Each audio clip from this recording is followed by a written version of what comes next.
मेरा नाम सुरेश है। मैं मुंबई से हूँ। आज मैं अपनी एक नई मुंबई भावी हवस की कहानी के साथ आपके सामने हाजिर हुआ हूँ।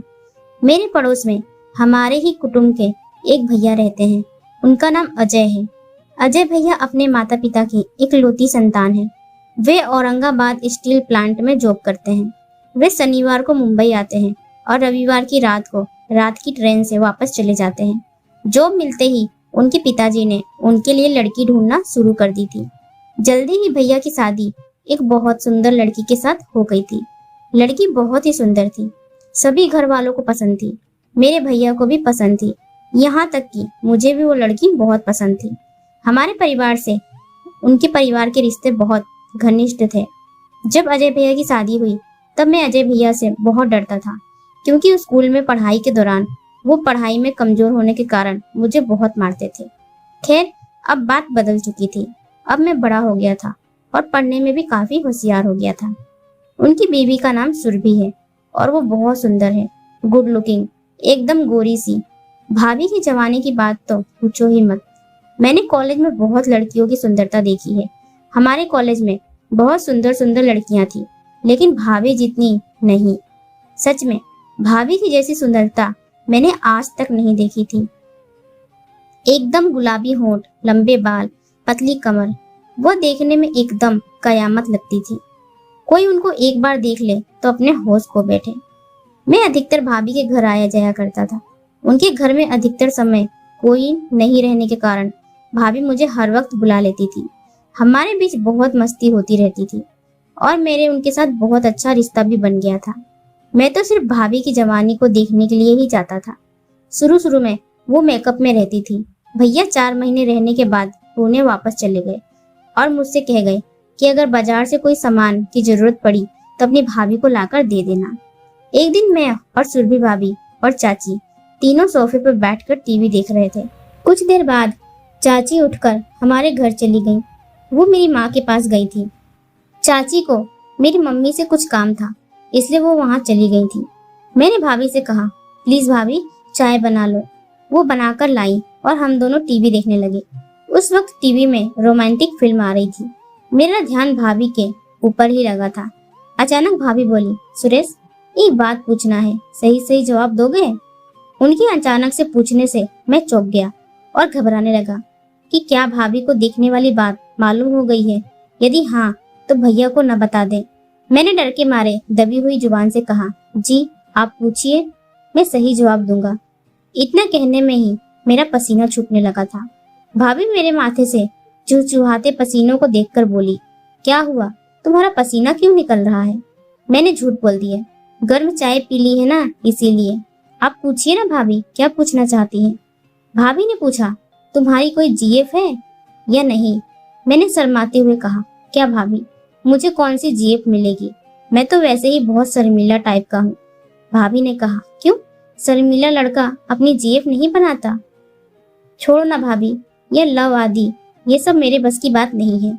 मैं किसी लड़की के आगे पीछे घूम नहीं सकता, क्योंकि लव करने के लिए पहले लड़की के पीछे पीछे घूमना पड़ता है। लड़कियों को पटाना होता है, उन्हें अच्छे अच्छे गिफ्ट देने होते, तब जाकर कहीं लड़की पटती है, और ये सब मेरे बस की नहीं है। इस तरह की बातों से भाभी हंसने लगी और बोली, हाँ इसीलिए तो कहते हैं ना, लड़की पटाई जाती है। कभी सुना है कि लड़का पटाया जाता है? मुझे भी भाभी की बात से हंसी आ गई। इस तरह से हम दोनों के बीच बहुत देर तक हंसी मजाक चला। जैसे कि मैं अधिकतर समय भाभी के पास ही रहता था, इसलिए मैं उनको कपड़े चेंज करते हुए, झाड़ू मारते हुए जब वो झुकी होती थी तो उनके आम आदि देखना मेरे लिए यह सब सामान्य हो गया था।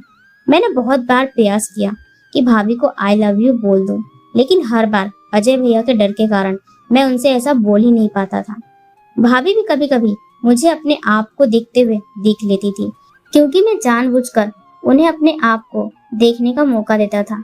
एक दिन मेरी बहन पूनम के लड़के का जन्मदिन था। मेरे घर से माँ और अजय भैया के घर से चाचा और चाची जा रहे थे। अजय भैया घर में नहीं थे। सभी की रात को घर लौटकर आने का प्रोग्राम था। बहन का घर मेरे घर से करीब 5 किलोमीटर दूर है। मुंबई में इतना तो सामान्य है। अचानक उसी समय बहन के घर के पास बारिश शुरू हो गई। बारिश भी इतनी जोर से हुई कि उनका कोई मेहमान आ ही ना सका। चाचा ने पापा को फोन करके कहा, भैया यहाँ बहुत तेज बारिश हो रही है, हम लोग शायद निकल नहीं सकेंगे। सुरेश को बोल देना कि वो मेरे रूम में सो जाए और सुरभि को बोल देना कि हम लोग कल सुबह आएंगे। मैं शाम को घर लौटा तो पिताजी ने बताया, तेरी दीदी के वहाँ बहुत बारिश हो रही है और सब लोग कल आएंगे। तुम आज चाचा जी के घर में सो जाना क्योंकि सुरभि अकेली घर में है।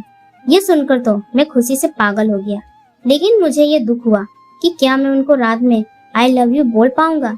मैं चाचा जी के घर आया और मैंने हिम्मत करके भाभी को अपने मन की बात बोल दी।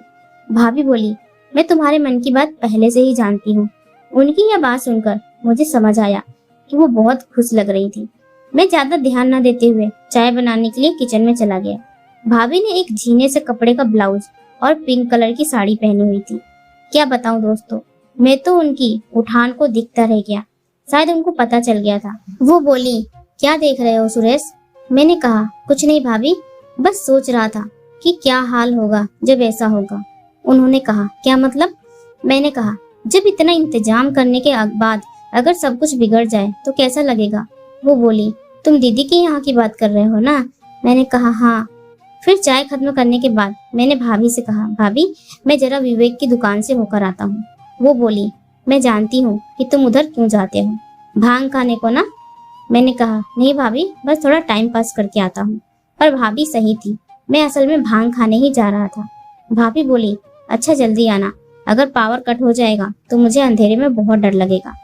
मैंने कहा, ठीक है, बोलकर चला गया। रात को करीब 11 बजे पापा, भाभी और मैंने एक साथ खाना खाया। पापा बोले, सुरेश दरवाजा ठीक से लॉक करके सो जाना। खाना खाने के बाद मुझे भांग का नशा धीरे धीरे चढ़ने लगा। मैं भाभी के रूम में आ गया और टीवी देख रहा था। नशा पूरी तरह से चढ़ चुका था। नशे में भाभी की जवानी मेरी आंखों के सामने और भी ज्यादा रसीली दिखाई दे रही थी। फिर मुझे कब नींद लगी पता ही नहीं चला। रात को मुझे लगा कि कोई मेरे शॉर्ट्स को खींच रहा है। मैंने नीचे देखा तो मैं शॉर्ट्स पहने हुए ही नहीं था। शॉर्ट्स किसी ने निकाल दिया था और ऊपर से किसी ने तौलिया डाल रखा था।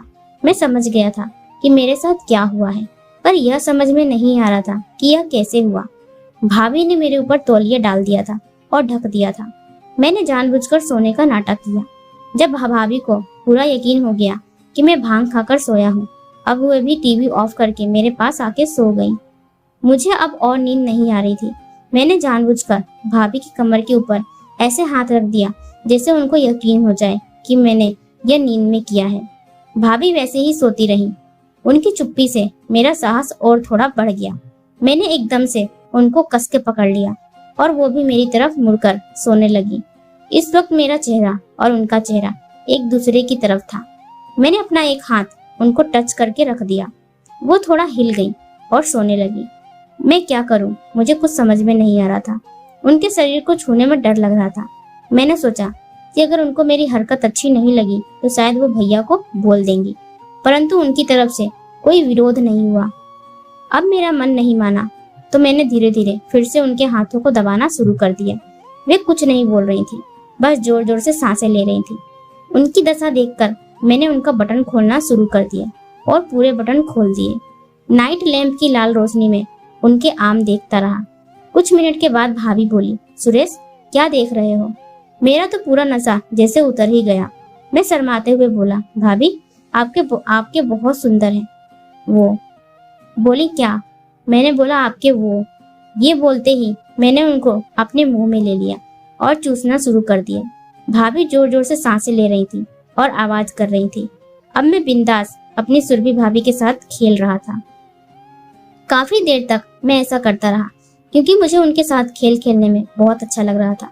फिर क्या था, ऐसे ही हम पूरी रात खेल खेलते रहे और हम दोनों को ही मजा आता रहा। फिर सुबह हुई तो मैं अपने घर चला गया। उसके बाद जब भी हमें टाइम मिलता या मौका मिलता तो हम जरूर अपनी आग को शांत कर लेते। तो दोस्तों, कैसी लगी कहानी कमेंट करके जरूर बताइए।